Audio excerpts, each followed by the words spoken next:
Hello YouTube, Jason from Renegade Rants Comics here, and I don't show enough DC love on this channel. So my friend Dave a couple weeks ago stopped by and we kind of got talking, and he goes, hey, I've got a short box if you want it because I know you're doing content. So huge shout out to Dave, thank you very much. So, but I was kind of wondering what was in the box because he picks different things to read than I do, usually. Like, I have a certain character, I have this, but a lot of time we like the same thing, but I wouldn't necessarily go and buy some of these that you're going to see. So it's going to end up being a two-part video because it was a lot of comics that he gave me, and I decided I'm going to not do any of the Marvel right now. I'm just going to do the DC. So, but we also have a lot in common. Like, Dave's the one who got me into Punisher, because back in the day, I remember he would bring in a couple, Punisher mags, or a couple Batmans too, I think, every once in a while. But like the Punisher, I read the Punisher because he was getting the Punisher. And I remember he had the Punisher Nintendo video game, that if nobody remembers that, this was the missed opportunity from Nintendo, because basically it was a shooter where you saw the Punisher scrolling across the screen like this, and then like buildings were going across in the background, and then criminal would pop up. The criminal would pop up and you could shoot it. And I was always like, wouldn't that have been great if you could use the gun that came with the thing to actually shoot, at least at the TV? And it was all controller based kind of thing, but I remember playing that thing for hours because it was awesome. So I just think it could have been improved. There's my little rant on that. But a lot of the stuff that's in here is stuff that I actually wanted to kind of get into, so I'll kind of just start jumping in here and seeing what we've got. So the first one is Katana and Shazam, #1 from 2007. And that's Mike Barr and Cliff Chang. Next one is Thunder and Martian Manhunter, a countdown tie-in, so it was 5 of a kind, #1. And that was from 2007. Tony Bedard and Coy Turnbull. And then we jumped in the Outsiders. So we have Outsiders Volume 3 from 2007. And I started getting into Nightwing, and I know Dave is really into Nightwing kind of thing, so I actually just picked up the first Nightwing series, kind of where he gets this costume. So this was from 2007, Greg Ruck, Judd Winnick, and Matthew Clark. And then we have Outsiders 48, Outsiders 49, Outsiders 50, and this was Tony Bedard, and the cover art on that was Santiago Arcus. And then we have Origins and Omens, Outsiders 15, and that was from 2009, Peter Tomasi and Lee Garbett. #17, #18, #19, then we have 20,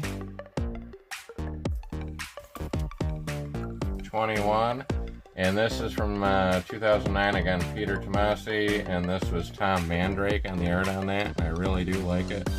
We get the glare off of it. Pretty cool scene.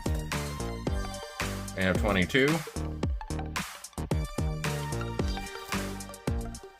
We have 23. And then we get into issue 24. Starts with The Blackest Night. And I love the cover on this. So that is just an awesome cover in my opinion. Then we have number 25. Then we have Superman and the Outsiders, number 26, and this is from 2010, and it's Dan Didio and Philip Pan. Then we have 27. Then we we have 28. And we have 29. And we have 30.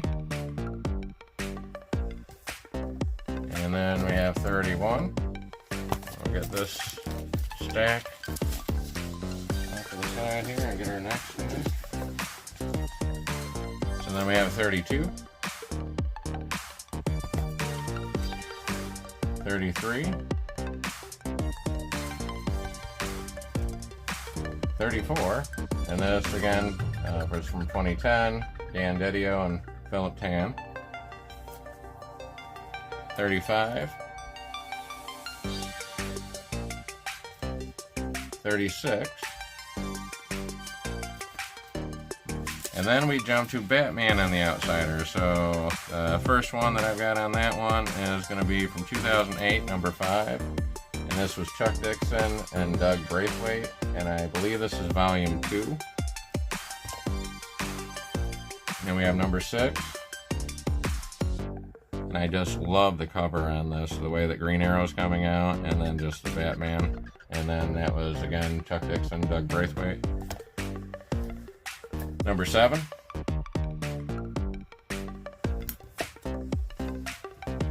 Number 8. Number 9. And we have 10. And then this was 2008 Dixon, and then it looked like on the cover on this it was Mark McKinnon and Jim Calafieri. If I'm mispronouncing the names, I apologize. Also, if for some reason the information that I'm giving is not quite right, or I'm missing an artist, because I know there's been a couple of cover artists on these, I'm trying to pull all the information either offline, what I can decipher, or I'm not sponsored by them, but I use Key Collector for my own personal collection. So I'm trying to just go in and look at the creators that they have listed. I have noticed on their site that sometimes they are missing people and you can actually contribute and add, and I have done that in the past. So if I'm missing somebody, please comment, let me know, kind of thing, so at least, you know, it's in the archives, kind of thing, of, you know, if I miss somebody, you know, overly important, or I left somebody out. So then we have number 11, and this was from 2008, Frank Thierry, Jack Purcell, and Jim Calafieri. Then we have number 12. We have 13. We have 14. And I love that Nightwing cover. Then we have Batman the Outsiders Special number 1. And this was from 2011. And this was Peter Tomasi and Adam Kubert and John Dell on that. So, kind of cool. Love anything that's Adam Kubert. Batman the Outsiders number 2. This is volume 3 from 2019. This is a key. It's the first appearance of Caliber. Then we have number 3.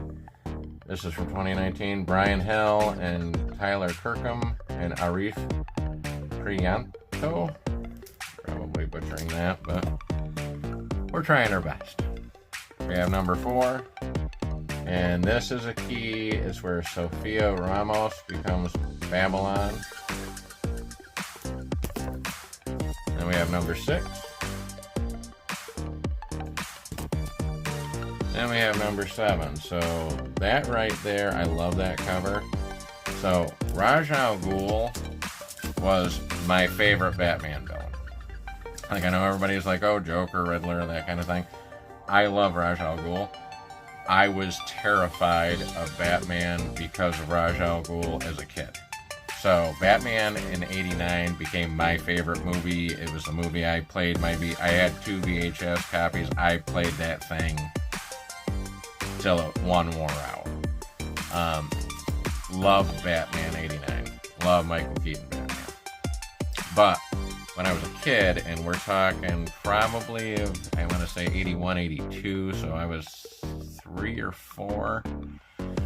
my uncle had that stack of comics I always told you about that I go through. Well, he had one in there that was like an 81 or an 82 Batman Dark Knight, and it had Ra's al Ghul in it. And I just remember, I can't remember the exact issue, and I need to find it because I haven't really looked. But it had like the Dark Knight silhouette of Batman on the front of the cover, and inside was a story about Ra's al Ghul. And I remember just opening it up and being absolutely terrified. So I actually took that comic and hid it under the bed. And then every once in a while, when I would get brave, I would actually pull it out and try to, get through it. A couple years later, I ended up pulling out, reading it, loved it, and he is one of my favorite characters. Like, when the Christopher Nolan movie came out and he was in it, and I love Liam Neeson, I feel they could have done so much more with him in that, or, hey, he could have popped up in one of the other ones, kind of thing. But the way that they did it, I know that they're masterpieces, but I kind of would have liked to have seen a more comic accurate version, in my opinion. If you are completely saying that I am wrong, put down in the comments down below. If you like the video, like, subscribe, put a comment there. Hey Jason, you're a dummy. Most people do. So then we have Batman and the Outsiders number 8. We have Batman and the Outsiders number 9. We have Batman and the Outsiders number 10, and it says, oh, Ra's is 1. We have number 11 with a really kind of cool black lightning on the front there. And we have number 12. So, in like one of the last videos I did, and I have probably 3/4 of a box left, but that's all Marvel and some really cool stuff that I'm really excited to read. And that'll be coming in a part 2. But what do you think of the pickups? Now, I've already said in previous videos, I am now becoming the guy that doesn't have time to read. And it's not necessarily I don't have time to read, I'm just lazy. I got other stuff going on, and then, I'm at the collector stage where I'm getting it in and I'm not reading it as much as I need to. So what I'd like to do is sit down and actually read some of these. I may just take a weekend and just do it, because I'm trying to stay caught up with all the modern stuff I've got coming in, and then, go from there. But I would like to also just take a couple minutes to thank anybody that was on the Heroes for Heroes campaign. It went from being an auction to, I would like to say, a telethon, because we started at 3 p.m. Eastern time, and I believe we got done about 2:15 or 2:20 a.m. So, huge shout out to Big B McFly, Bronze Age Nerd, Richard, hats off to you, sir. Richard Westfall, who's one of the, usually one of the best mods in the game, kind of thing. He was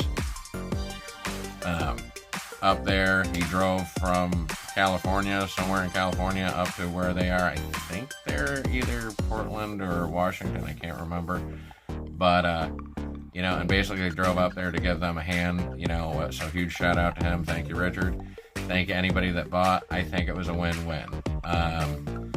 I believe our current total is, we were trying to raise $8,000 when the dust settled and some payment issues were resolved. I think we got to $8,093. So thank you anybody that was on. Thank you anybody that watched this and joined. It's not done. There are still items that can be coming up. I'm not sure if they're going to do, how they're going to do that. That may be a claim sale type thing, but there are some things that still could go. You also can still donate. I believe the link's going to be up for at least 8 or 9 days left. If you weren't able to get on the stream, even if you can donate $1, this is 100% going to help the veterans, programs for the vets and their spouses, or vets and their family, kind of thing, to help get through any of the issues that they may have. And it's a really worthwhile cause. And I think that this was a win-win. People that, bid on items and want items, they're getting really some cool things. Thank you to any of the donors that donated these items, kind of thing. Once I get my order in, I bought some really cool stuff, and I'm looking forward to, you know, showing it off kind of thing.